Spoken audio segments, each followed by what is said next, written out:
Ingat sosok Epy Kusnandar, pemeran Kang Mus preman pensiun, ini kabarnya. Epy Kusnandar sempat menjadi sorotan saat ditangkap perihal kasus narkoba di kawasan apartemen Kalibata, Jakarta Selatan, Kamis tanggal 9 Mei tahun 2024. 4 bulan setelah ditangkap, ternyata Epy Kusnandar telah menghirup udara bebas.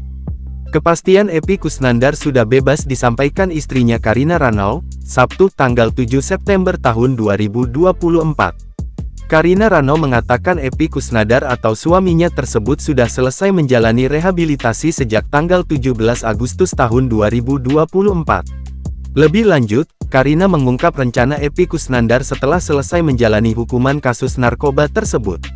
Saat ditanya apakah Epy Kusnandar akan kembali aktif syuting, Karina Ranau hanya meminta didoakan. Epy Kusnandar menjalani perawatan di Rumah Sakit Ketergantungan Obat RSKO, Jakarta sejak pertengahan Mei tahun 2024. Epy Kusnandar direkomendasikan untuk rehabilitasi karena mengalami depresi akibat kasus narkoba yang menjeratnya.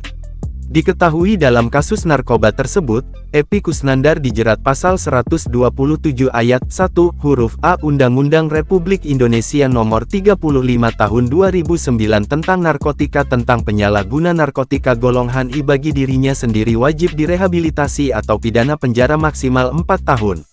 Epy Kusnandar ditangkap bersama artis Yogi Gambles di warungnya di daerah Kalibata, Jakarta Selatan, pada tanggal 9 Mei tahun 2024. Hasil tes urin Epy Kusnandar juga dinyatakan positif narkoba. Meski begitu, Epy Kusnandar tak dihukum penjara dan hanya menjalani rehabilitasi.